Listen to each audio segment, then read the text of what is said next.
Good morning to my respected speakers, my seniors, and my colleagues. Today I am presenting a Apple trial background. So the first thing is the non-small cell lung cancer is the leading cause of the cancer death over the worldwide in both men and women. Chemotherapy for the non-small cell lung cancer, which account approximately the 85% of the lung cancer cases. Lung cancer is in case of the non-smoker and especially adenocarcinoma, which are the most likely respond to the tyrosine kinase, which target the EGFR. Recent clinical trials have also suggested that for the advanced non-small cell lung cancer patient with EGFR mutant tumors, initial therapy with TKI instead of the chemotherapy may be the best choice of the treatment. There are three main mechanisms leading to the EGFR mutation, which includes the activating mutation of the EGFR within the malignant cell, enhanced ligand production by the malignant cell, or the increased expression of the EGFR on the malignant cell. There are basically four major subtypes of the EGFR mutation, which includes the exon 18, 19, 20, and 21. The two most common mutations are the exon 19, which includes around the 60% of the cases, and exon 21, in which the L858 are missense substitution. In this case, at the 858 position, leucine is replaced by the arginine, which results in the activation of the receptors without the ligand binding. They are either in the frame deletion or the amino acid substitutions, which further leads to the which further leads to the activation of the EGFR. The EGFR receptor first identified in the 1978, and in 2003, the gefitinib was the first FDA approved in case of the unselected non-small cell lung cancer. In 2004, the erlotinib is the FDA approved for the NSCL. In 2005, the first time the T790M mutation is reported. In 2013, the erlotinib and the alphatinib was approved for the EGFR mutated and non-small cell lung cancer. In 2015, the another mutation of the EGFR C797S mutation is reported, and in the same year, osimertinib is approved for the T790 mutation post EGFR TKI, and another drug is also approved for the gefitinib for the EGFR mutant non-small cell lung cancer. In 2018, osimertinib is approved for the first line therapy, and in 2020, the FDA approved for the osimertinib as the adjuvant therapy. The first generation TKI, which include the gefitinib and erlotinib, which is the reversible inhibition, and the second generation include the afatinib and the dacomitinib, irreversible inhibition, and the third generation, which include the osimertinib, that is especially for the second line therapy for the T790 mutation in case of the non-small cell lung cancer. Study the epidermal growth factor receptor mutation subtype as geographical distribution among the Indian non-small cell lung cancer patient. A study done in the TMH. This study is a retrospective study on all patients where they referred for the EGFR testing in a routine service over the period of the 1.5 years. The study concluded that the EGFR mutation 18 to 20, 18, 19, 20, or 21, which is probed by the TACMAN probe, and included that 1,018 patients and non-small cell lung cancer patients. EGFR mutation is more common in West India and least in the South India, in which the EGFR mutation is more common in the female patients and non-smoker, and in case of the adenocarcinoma. Out of the four exons, the exon 19 mutation is the most common and more common in the non-smoker female, and overall, the EGFR mutation frequency among the Indian population is the 23%. Another study targeted therapy for the non-small cell lung cancer, the current standard and the promises of the future, done by the Brand et al. The most significant change in the last 10 years over the non-small cell small cell lung cancer, the management was resulted by the EGFR TKI as the first line therapy for the patient with targetable EGFR driver mutation. A landmark ERISA Pan-Asia study, a randomized of the 1,217 patients from the several East Asian countries with untreated stage 3B and 4 adenocarcinoma to the gefitinib or the carboplatin paclitaxel chemotherapy. The crux point of this study is that the IPASS meet the primary endpoint with a 12-month progression-free survival of the 24.9% with the gefitinib versus the 6.7% with the chemotherapy. In this, the IPASS, the targeted therapy gefitinib, and the comparator group is the carboplatin paclitaxel, and the median progression-free survival is the 9.8 versus the 6.4. Another study, the WJT0G, in which the targeted therapy is gefitinib and the comparator is the cisplatin docetaxel. The median progression-free survival is the 9.2 versus the 6.3. And the NEJSG study group, the targeted therapy is the gefitinib and the comparator is the carboplatin and paclitaxel. The median free survival in targeted therapy is 10.8 and comparator 5.4 months. And only the one study, the first signal study in which the gefitinib targeted therapy and the comparator, the cisplatin and the gemcitabine, where the result is opposite. In this case, the median progression-free survival is the 5.8 months, and that in case of the comparator is the 6.4 months. Another study, the EGFR mutation in Indian lung cancer patient, clinical correlation and the outcome to the EGFR targeted therapy done in the TMH.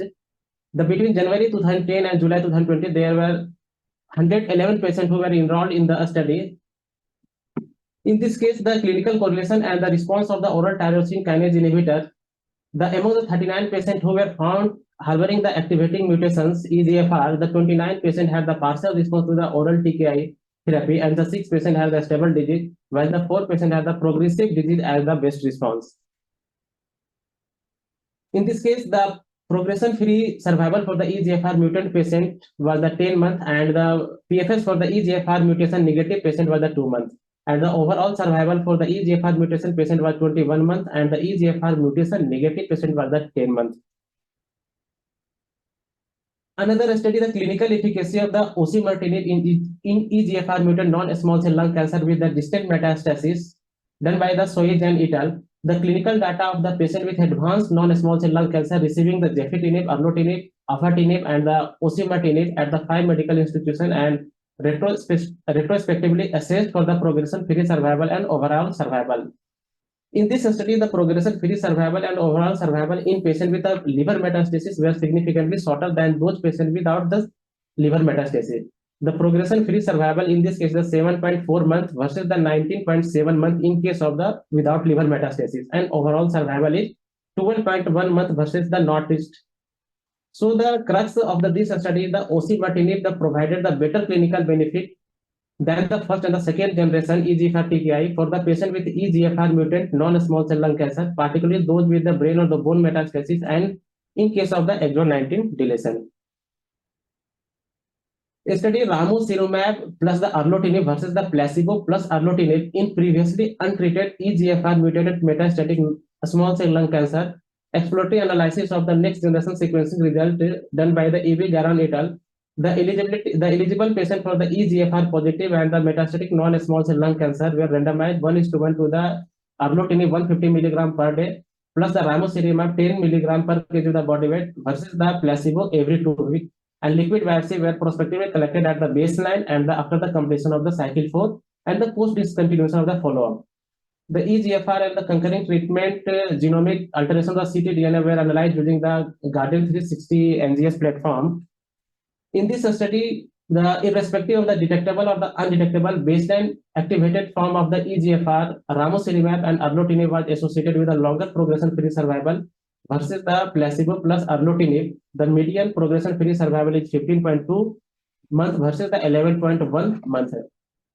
The conclusion of this study is that the baseline activated EGFR alteration in the circulated tumor, the DNA, was associated with the shorter median progression-free survival, and the ramucirumab plus the erlotinib was associated with improved the progression-free survival outcome irrespective of the detectable, undetectable activated EGFR mutations. Study the overall survival with the osimertinib in untreated EGFR mutated advanced non-small cell lung cancer, the FLORA trial.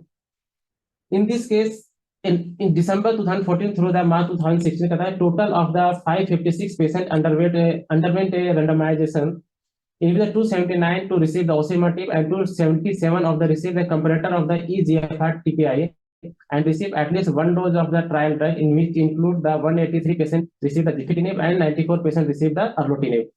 With the opportunity to conduct at least the 39 months of the follow-up in the two groups, the median overall survival was longer by the 6.8 months in the osimertinib group than the comparator group. So the overall survival and continuation of first-line drug therapy, the overall survival after the 12 month, in case of the osimertinib is the 89 people, and in case of the comparator 83, 83%. And after the 36 month, in case of the osimertinib is the 54%, and in case of the comparator is the 44%. And patient continuing to receive the first line the trial drug, in which the 12 month 194, and the comparator EGFR TKI the 131, and after the 36 month 78, and in case of the comparator EGFR TKI the only 26. Progression free survival at the 18 month among the patient with the CNS metastasis was 58% in case of the osimertinib group, and 40% in comparator group, with a hazard ratio of 0.48.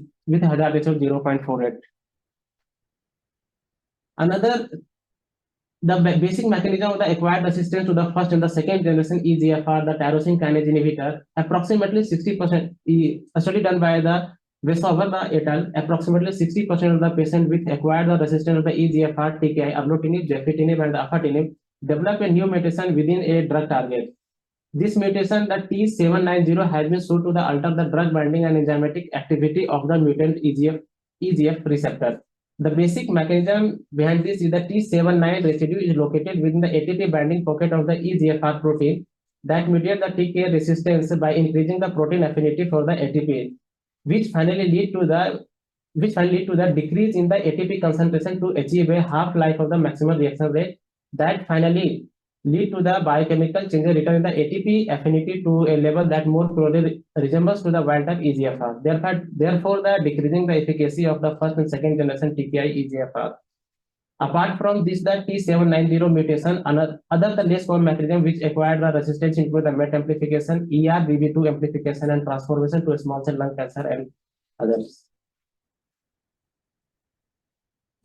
Thank you, Dr. Ravinder. Now we can move to the method section.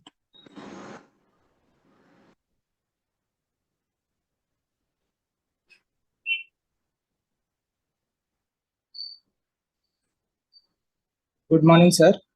I hope I'm audible and my screen is visible. You can continue. So I'll be discussing about the materials and methods of the overall survival from the Apple trial of osimertinib versus gefitinib, followed by osimertinib in advanced EGFR mutant non-small cell lung cancer. I will be discussing under the following heads, beginning from the salient features of the trial, into how the patients were randomized into arms, definition of endpoints, individual patient characteristic in the arms, subsequent treatment lines, results of the study, and safety concerns. So phase 2 Apple trial is a randomized, open label, non-comparative, multi-center trial which enrolled 156 treatment naive patients with advanced EGFR mutant non-small cell lung cancer.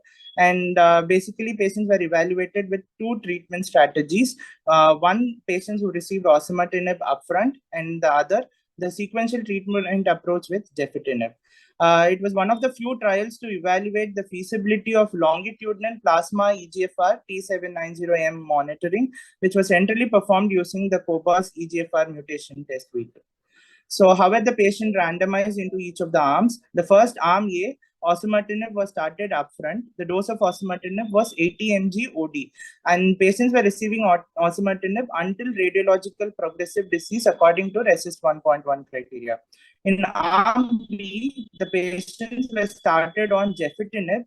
The dose was 250 mg once daily, and they were given gefitinib until the emergence of molecular progression, that is detection of T790M in the circulating tumor DNA, regardless of the follow-up scan, or at the time of progressive disease by the follow-up scan, and then they were switched to osimertinib until a second progressive disease was noted according to RECIST. In arm C, gefitinib was started and they were followed up till a progressive disease was noted in the follow-up scan, and eventually switched to osimertinib until a second radiological PD. So this summarizes how the design of the trial was. It is similar to the Apple 1 trial. Arm A, where patients receive osimertinib till radiological PD upfront, and arm B, where patients were started on gefitinib, either received till molecular progression or radiological progression, and then switched over to osimertinib, and arm C, where they were started on gefitinib and continued till there was radiological progressive disease. So the patients were all advanced non-small cell lung cancer patients, had a common mutant EGFR, had common mutant EGFR genes. Treatment naive patients had a performance status of 0 to 2 with stable brain metastasis. CFDNA using COBAS method were monitored every 4 weeks in all patients, and CT scan of the brain, thorax, and abdomen every 8 weeks in all the arms. And about the primary endpoint of the trial, it was progression-free survival rate on osimertinib at 18 months after random assignment, which was especially monitored in arm B. And the secondary endpoints included progression-free survival overall, and the overall survival, and the brain progression-free survival. So now defining the endpoints, the primary endpoint of the trial was progression-free survival rate while receiving osimertinib at 8 months, which was specifically evaluated in arm B, though it was also looked into in all the other arms as well. The endpoint was defined as a proportion of patients at 18 months after random assignment who were either alive and had not experienced an event during treatment with gefitinib or osimertinib. The progression-free survival, as we all know, is defined as a time interval between the date of random assignment and the date of disease progression according to RECIST 1.1, or the date of death after switching to osimertinib, whichever comes first. However, in patients who are not able to be started on osimertinib upfront and for whom the event of interest could not be observed, the date of first disease progression during gefitinib according to RECIST 1.1 was considered as the PFS. The overall survival is defined as a time interval between the date of random assignment and the date of death. And the brain progression-free survival was defined as a time interval between the date of random assignment and the date of brain progression or death, whichever had occurred first. So total 156 patients were enrolled in the study, and they were divided into arms A and pooled arms A, B, and C. 53 patients in arm A were included, and based on the ineligibility criteria owing to laboratory data, concomitant treatment, cardiac disorder, and other reasons, 8 patients were excluded, and the population per protocol analysis included only 45 patients to be analyzed for the primary endpoint. And all the 45 patients received osimertinib upfront in arm A. Whereas in arm B and C put together, where 103 patients were included, based on laboratory data, active infection, cardiac disorders, ongoing radiotherapy, and concomitant treatment, around 12 patients were excluded, and 91 patients were included in the population per protocol analysis to analyze the primary endpoint of the trial. So 66 patients received osimertinib because of progression, out of which 58 patients received due to radiological progression and 8 patients received because of molecular progression based on the ctDNA test. So coming to individual group analysis, almost all the subgroups had been comparable in both the arms except for the gender. Female sex contributed to more percentage in arm B and C put together, around 70%, and 56.6% in arm A. And a higher proportion of patients had baseline brain metastasis in the sequential strategy versus the osimertinib upfront, that is 29% in arm B and C put together and 19% in arm A respectively.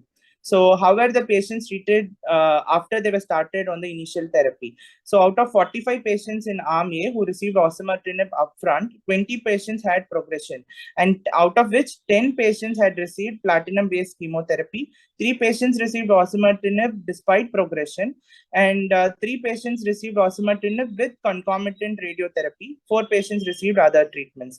Of the remaining 25 patients, 16 were still receiving osimertinib, 9 patients had stopped treatment, 7 for progression, and did not receive any subsequent treatment, 1 due to another malignancy, and 1 death related to non-small cell lung cancer or not because of non-small cell lung cancer or toxicity of osimertinib. Of the 91 patients in the pooled arm B and C, 66 patients had been switched to osimertinib, as I had already mentioned, 8 because of molecular progression, that is detection of T790M and ctDNA, irrespective of the radiological progression. And 58 patients received osimertinib because of radiological progression according to RECIST 1.1. And in the 58 patients, 8 patients had a concomitant molecular progression as well in the plasma sample. Of the 6 patients in the 91 in the arm B and C group, they received osimertinib outside the trial. Of the remaining 19 patients, 9 received other targeted agents, 6 patients were still receiving gefitinib, 4 patients did not receive any further treatment. Now, among the subgroup analysis in the exploratory overall survival subgroup analysis across all predefined subgroups, there was no subgroup with a significant difference between arm A and arm B and C pulled together, although some subgroups such as female sex showed evidence of benefit in favor of sequential approach, probably because of more numbers, that is around 70% of patients being females in arm B and C pulled together. Now coming to the results of the study, the median progression-free survival, the median follow-up of 30 months, the median PFS on osimertinib was 19.5 months in arm A and 21.4 months in arm B and C put together, whereas the 18-month PFS rate on osimertinib was 51% in arm A and 60.5% in arm B respectively. The median overall survival result, the median overall survival was not reached in arm A, whereas it was 42.8 months in arm B and C put together. The 18-month overall survival proportion in arm A was 84%, and in arm B and C put together was 82.3%. With both the groups having a comparable median OS and median PFS respectively. And now comes the highlight of the study, the brain progression-free survival results. There were total of 68 brain progression-free survival events, 17 in arm A and 51 in arm B and C put together. 3 out of the 17 were brain progressions and 14 out of 17 were deaths in arm A, whereas 29 were brain progressions in arm B and C and 22 were deaths. Now I'd like to underline the fact that the median time to brain progressive disease was 34.3 months in arm A, whereas it was 22.3 months in arm B and C put together. Among patients with the brain progression, no patient had a baseline brain mets in arm A, and 44% patients had baseline brain mets in arm B and C put together. So also about the EGFR ctDNA clearance, which was monitored at 4 weekly interval, both at 4 patients who had demonstrated ctDNA clearance, EGFR clearance at 4 and 8 weeks earlier, had a better progression-free survival. As we can see in arm A, there was no detectable mutation around 17 months, and it was not that in the case in arm B and C put together. So arm A had better PFS, longer PFS, regardless of the upfront treatment drug. And also 60% of the patients had detectable ctDNA at baseline. Now coming to the safety concerns, during treatment with osimertinib, arm A patients, 98% patients had experienced adverse events. Grade 3 or more treatment-related adverse events were observed in only 7.5% of the patients, with the diarrhea being the most common, and treatment discontinuation had to be done in around 4% of patients in arm A. Whereas in arm B and C pooled, the percentage of adverse events as such was 90.1%, and grade 3 or more treatment-related adverse events was noted in 7% of the patients. Dry skin and rash, acneiform rash in arm B and C compared to arm A. A similar proportion of patients required dose reductions in arm A as well as in arm B and C. It was 7.7% and 7.5% respectively. Thank you, and over to Diksha for the discussion.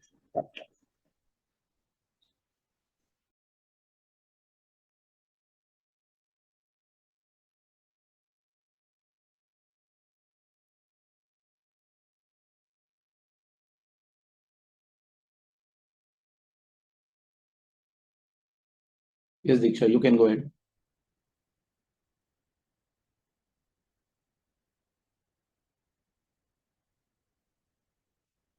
You are not audible.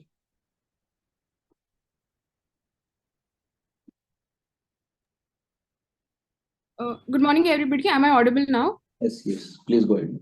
According to what Ravindra explained, comparison between arm A and pooled arm B and C, there was a female predominance in sequential approach, and there were also a higher proportion of patients with baseline brain metastasis in the sequential strategy versus the upfront osimertinib group. Also, on subsequent treatment lines, 44% of patients in arm A had progressive disease and were treated with platinum-based chemotherapy, osimertinib, a combination of osimertinib and radiotherapy and other treatments. What is important here is about 9 patients in the for arm A stopped treatment, and 7 of them stopped despite progression, 1 because of other malignancy and 1 because of death not related to the NSCLC or toxicity. Coming to arm B and C, 73% of patients in arm B and C switched to osimertinib, 8 based on molecular PD, 58 based on resist PD, and 8 also had concomitant T790M mutation. 6 patients received osimertinib out of the trial. Other treatments, targeted therapies were given in 9 patients. 6 patients were still on gefitinib and 4 had no further treatment. This is also already explained. In arm A, 36% of patients were still on osimertinib, followed by 20% of patients who did not receive any other further treatment. Chemotherapy was given in 22%. Comparing it to pooled arm B and C, 73% of the patients switched to osimertinib, which was followed. The next thing was other targeted therapy, 9%, and 7% was still on gefitinib. I've compared the results that were published in February of 2023 of the Apple trial with the results now. According to the older publication, arm B was compared with arm C, and that study, it reached the primary endpoint of 18-month PFS with 67.2% in arm A and 53.5%. The lower bound confidence interval was 40%, therefore they met their primary endpoint. However, the median OS was not reached in arm A versus 42.8 in arm C, and the 18-month OS was 87% in arm A and 77.3% in arm C.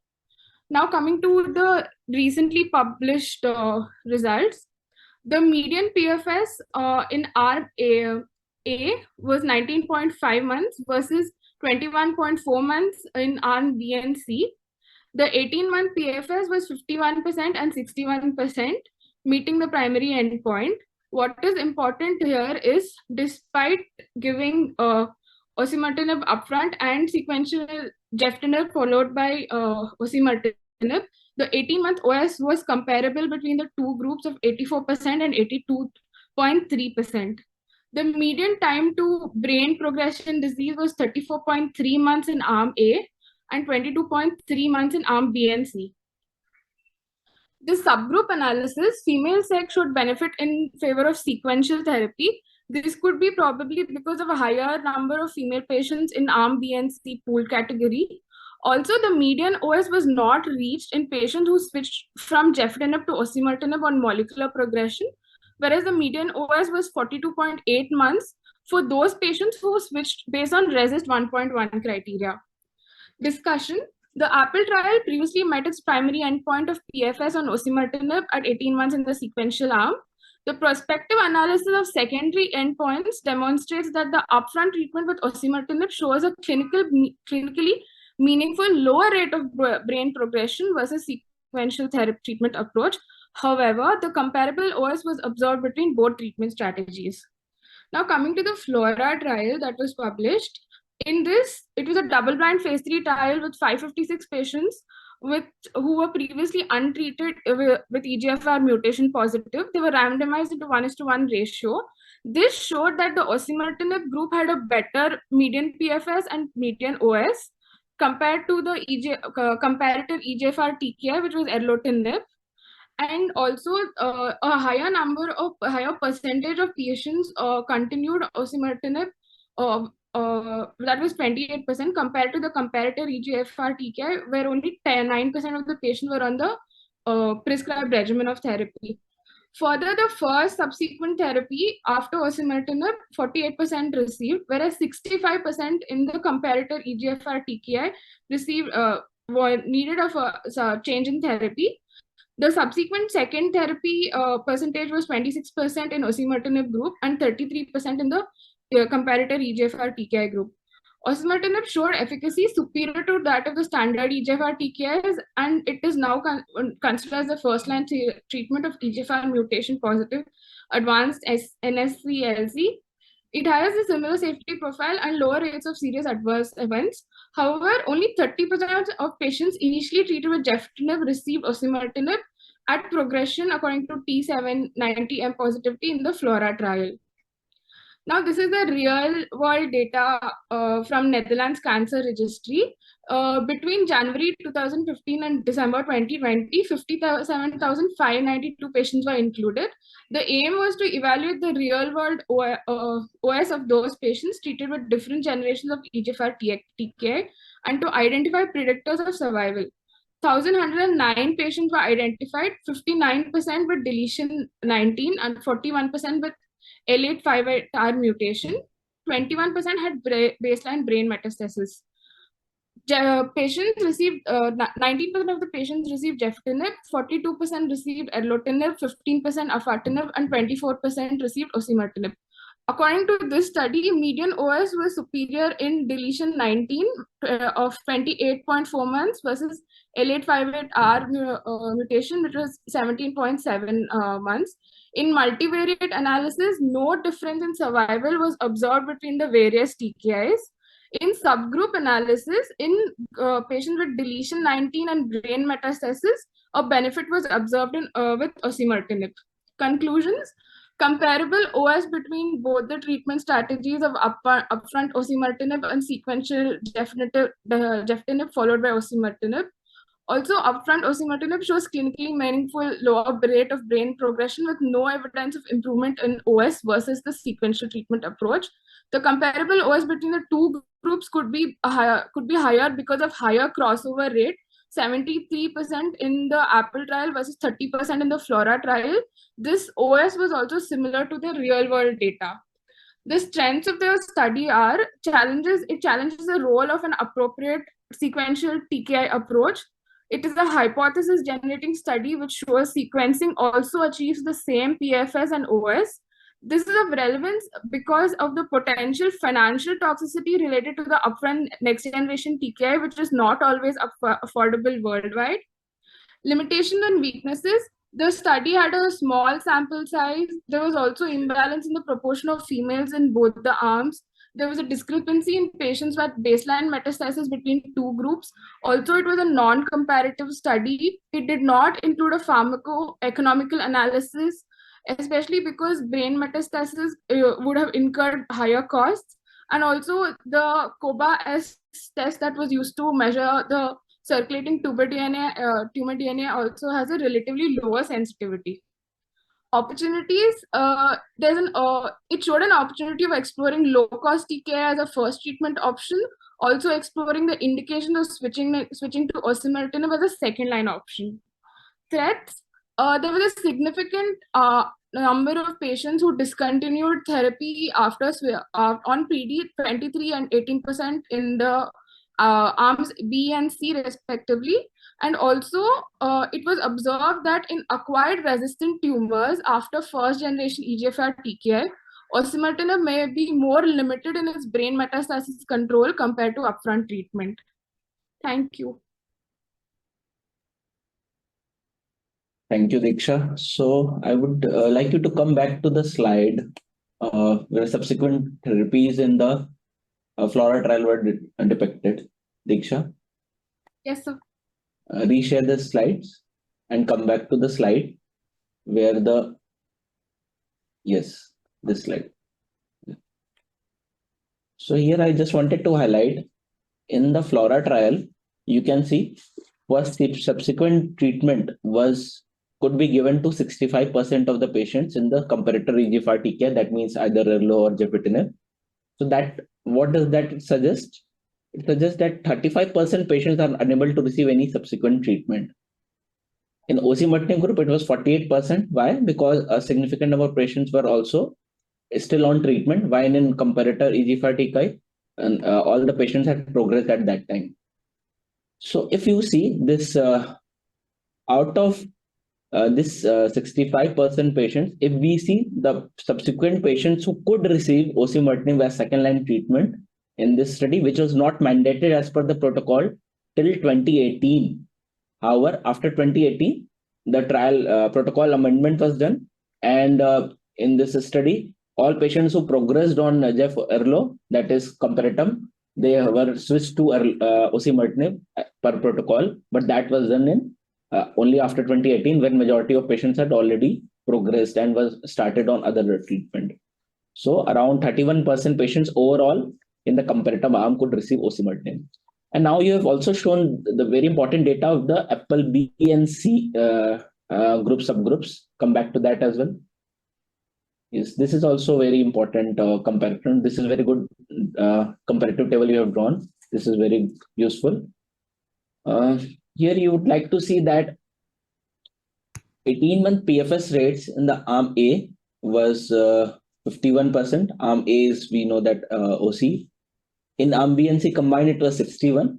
If you break it into B and C separately, that is molecular progression, patients being switched to molecular progression was included. Here it is 67, and arm C it is close to 53.5%. So you have already taken the points. For example, higher proportion of patients with brain mets at the baseline, that was in the comparator group. That is one of the important drawback of this study. But at the same time, if you see patients in arm, patients who switched from gefitinib or erlotinib to next line of osimertinib was only 8 due to molecular progression disease. So that is a very important point. Here we are doing cfDNA testing by COBAS version 2, which is routinely used Tuckman RT-PCR based test, which we use both at TMH Mumbai and Varanasi. That is costing around 3,000 to 4,000 depending on the category of the patient. That is being done monthly in the arm B. So these are some of the points which we need to ponder and discuss one by one. Diksha, first I would like to get your comment on this feasibility of doing a 4 weekly cfDNA based testing. First, what do you think about that? Sir, compared to a biopsy based approach, blood-based approach would be easier for the patient also and for us. So, according to easeability, I think it will be an easier option. But also, yeah, in an Indian setting, I would also like to see the cost criteria for the patient, because at every 4 weeks, if the patient has to get a ctDNA from blood, then it will be pricey for the patient. Yeah. So those are the 2 points well covered. If you had added one more column to this table, that is the study of PEM-CarboJEF, that would have been very useful actually. So that would have completed the discussion. So we, you know that we utilize chemo plus gefitinib in a very large number of patients. So in fact, if we just reviewed our own data, out of all EGFR mutated patients, around 70% patients at our center received chemo plus gefitinib and as the first line treatment. And this is somewhat similar even at Mumbai also. So that would have also very important. I would like now go to Vanita ma'am for her comments and also her valuable insights regarding the discussion and other points, ma'am. Okay, ma'am. So I think we'll continue the discussion. Kumar sir, are you available for comment? I am there, Akhil. Yes, sir. So, sir, here we see. Yes, sir. Go ahead. Here we see this approach. Yes, sir. We are seeing feasibility of this approach where cfDNA based testing can be done for the molecular progression instead of radiological progression, and we are able to identify a small number of the patients who are progressing, having molecular progression and switching to osimertinib. Your comments on this trial design. This seems to be a good design for a very important study, but is it going to change our practice? Yes, sir. So the very interesting part of the study is, and we can learn a lot of things with this study. The first thing about this study is that, can you hear me, Akhil? Yes, sir. Yes, sir. Clearly. So how to do lot many phase 2 study. So best part will be if we see the primary objective. And what they have written in the primary objective, that they have got some 18 months PFS without comparison with any arm. That was not the primary aim to have comparison between different arms. What it does, it allows to have whole lot of information to do subsequent bigger studies. And then allows also to do certain things within the limit of the numbers you have. Means that idea of doing early studies is to get as many information as possible to have a definitive study. And that's why they have so many things which has come out of it, because so many things were put into it. You have arm A, arm B, arm C, and then you had molecular progression. Then you have a T790M pitched into it in molecular progression with liquid biopsy. Then you have T790M also as a part of arm C, which was not formally done, but that data is there. How many of them at progression on RECIST, and then they did biopsy, or they did a test at that time, and then they had a T790M. And that gives you a whole lot of information, which you are highlighting, that this opens a whole lot of opportunity for younger people to explore. And first part, I think so, what you want to emphasize is that if we do molecular testing and we change treatment, what is by and large we are comfortable with, that it doesn't compromise the patient outcome. Now, is it better than doing it when we do a CT scan? That I'll deliberate on it next. But looks like if you do T790M testing, you get in blood, you change the treatment. If you are giving gefitinib, in all probability, these patients will do well. And overall, in another cohort of patients, if you are giving osimertinib alone, looks like outcome will be similar. Now, the next issue will be, the question will be, what happens to those patients who are given gefitinib, who progresses, and who is not T790M positive? And then what happens to them? And that question will help in a bigger group of patients, that what we need to do. But this also tells us, hey, now you can break up these EGFR mutation positive patients to answer these different questions. First part is, you can be comfortable that if I'm giving gefitinib, I can monitor it very well, I can do blood testing very well, and then I can change the treatment. And then we know, okay, most likely we are not having an issue regarding what happens to the patient as far as the outcome is concerned. But other part which this trial didn't answer, and that doesn't come in discussion also. That also I'm a bit surprised. That part of discussion, that what happens to those patients? T790M negative, and they have given osimertinib, and they being analyzed separately. Now we have got from phase 1, phase 2 data, that if you don't have T790M positive in second line, the response rate is not really bad. That is 20%. If you take that NEGM paper. The problem is the PFS. PFS was around 2 months odd in that study. Now, that was true here or not, because many times in phase 1, phase 2, and then you do subsequent study, things may be different.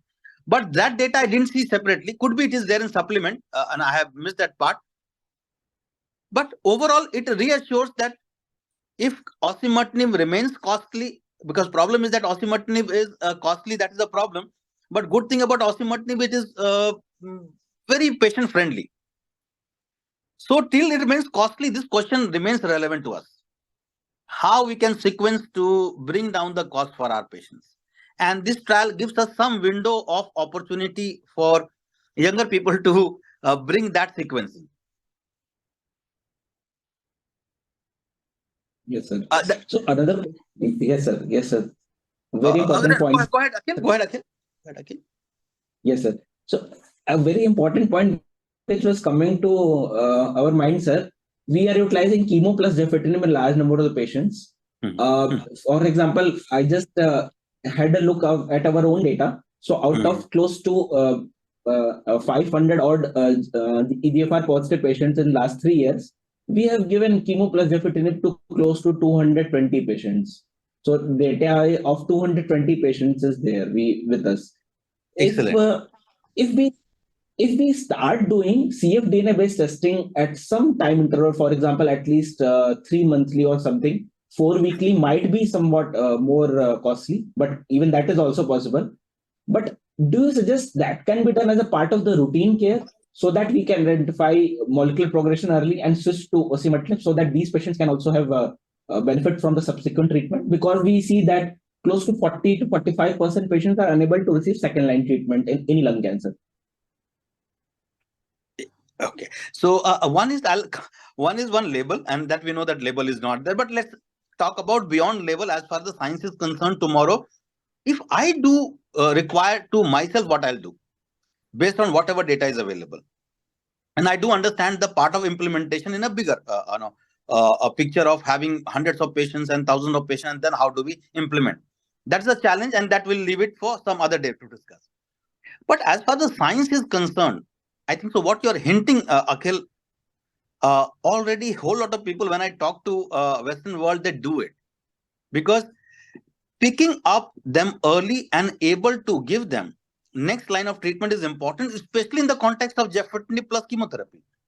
And what you're suggesting approach is again a very important one. You are saying, Kumar, that sequencing of gefitinib or osim followed by osimertinib, that is partly attractive because gefitinib followed by osimertinib may give a similar outcome as osimertinib. Good, we save money.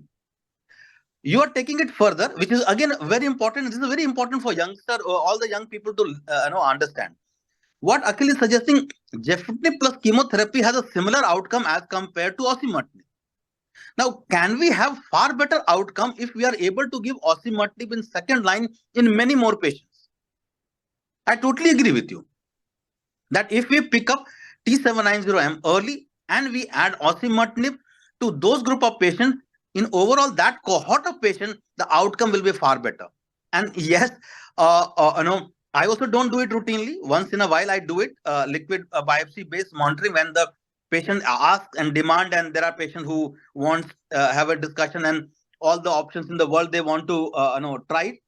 But monitoring T790M is a good idea. You may end up deciding when you want to intervene. Maybe the first time you get T790M, you want to reconfirm it after a month or two.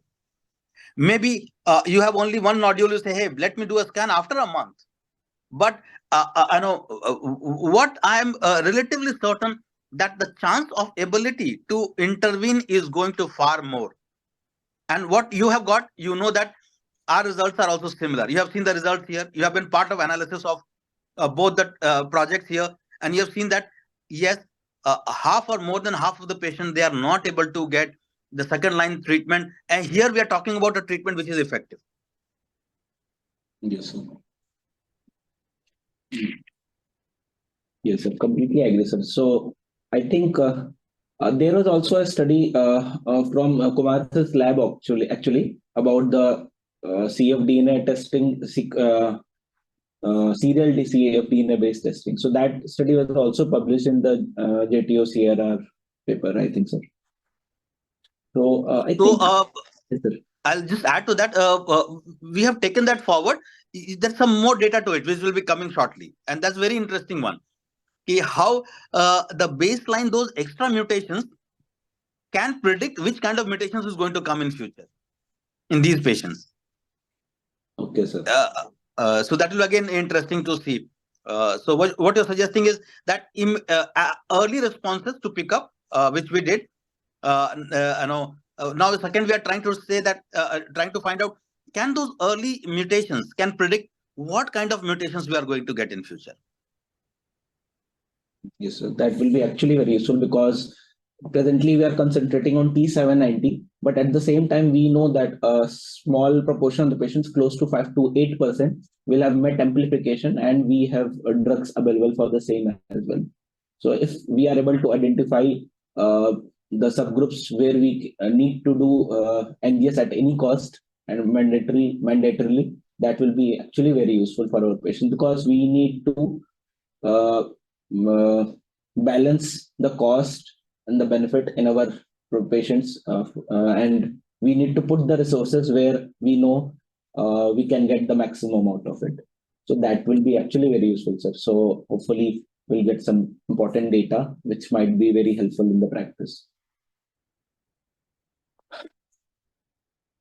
Any comments or question from any resident?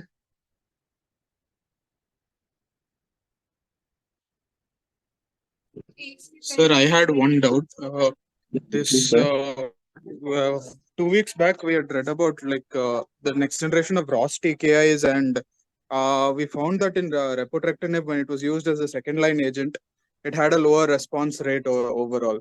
Is there any hypothesis why EGFR, the new generation TKIs, they're not they have such a it has a good response in second line like after using gefitinib? So here we see that the main chunk of resistance mutation is a T790M, which is not the case with most of the other TKIs. For example, even if you see the ALK treatment, you do not commonly see G1202R post crizotinib. We utilize a lot of sequencing from crizo to seri, then to LFT or LORLA, but that is somewhat different here. Here you get 60% of the patient having T790M, while in ALK, ROS and other mutations, around 20% patients get the gatekeeper mutations like G1202R or something like that for ROS as well. So that is important to understand. It is the tumor biology and the disease biology which is somewhat different, and that might be the reason that patients in EGFR, the osimertinib even is giving somewhat good responses as compared to other TKIs in other driver mutated patients. Kumar sir, do you agree with the comment? Yes, I totally agree with your comment with a bit of addition. Yes, so if you take the second line trial of osimertinib also, you remember because of our intermittent use of osimertinib, we went through that, Yes. going through the data. The PFS is around 10 months odd. It is not 20 months what we see in first line. So Correct, many times responses can be partly informative. But we start seeing the data in detail, then we realize that as the time goes by and large, except certain drugs, they do work lesser. So I think that was his point, isn't it? Yes, Rohan, yes, I think the point is completely valid, sir. But I agree that osimertinib works remarkably well in second, third line. That I totally agree. This was a bit different from our other many of the drugs. That is true. Yes. Yes. Thank you, sir. Any other comments?